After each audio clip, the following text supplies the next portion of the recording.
யார் கேட்டது முன்ன? வேலை தானே கேட்டாங்க. நீங்கள் என்ன பிச்சை போட்டுங்க எங்களுக்கு வந்துட்டு.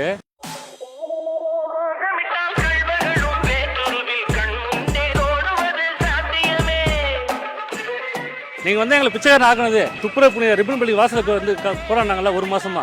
அவன் வேலை கொடுக்க முடிஞ்சா உன்னால? முதல்ல அதை கூடியா, எனக்கு வேலை கூடியா. யாரும் கேட்கல உன்ன. இலவசம் பஸ் விட்டல, எந்த பஸ் கரெக்டாக போகுதுங்க? இங்கே படிச்ச இளைஞர்கள்லாம் இங்கே வந்து பாருங்க, இன்னைக்கு அவன் கத்தி தூக்கி குத்திட்டு வேற மாதிரி போயிட்டு இருக்கானுங்க. ஆட்சி எப்படி பண்ணியிருப்பீங்க நீங்கள்? காமராஜர் கால் கட்ட வர சரியா இருக்க மாட்டீங்களா? கோவரமாக வராது அப்போலாம். அப்போ இதெல்லாம் விஜய் பற்றி தான் பேசுகிறாரு. விஜய் இப்போ தான் ஆரம்பிச்சுக்க, 50 வருஷமா ஆட்சியில் இருந்திருக்காரு விஜய். இப்போ வராரு, வந்து பாட்டுமே வரட்டுமே.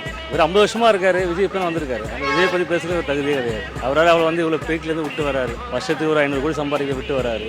ஆரம்பிச்சு 2 வருஷம் தான் ஆகுது. ஒரு 50 வருஷமா எழுதி கொடுத்த பேப்பரே பார்த்து பேசுகிறாரு அவர். ஏதாவது ஒரு கேள்வி மாற்றி கேட்டானுங்க, ஐயோ மைண்ட் வாய்ஸில் போயிடுது. 10வது கேள்வி இப்போ கேட்குற மாதிரி இருக்குது. அவர் போய் விஜய் பற்றி பேசக்கூடாது.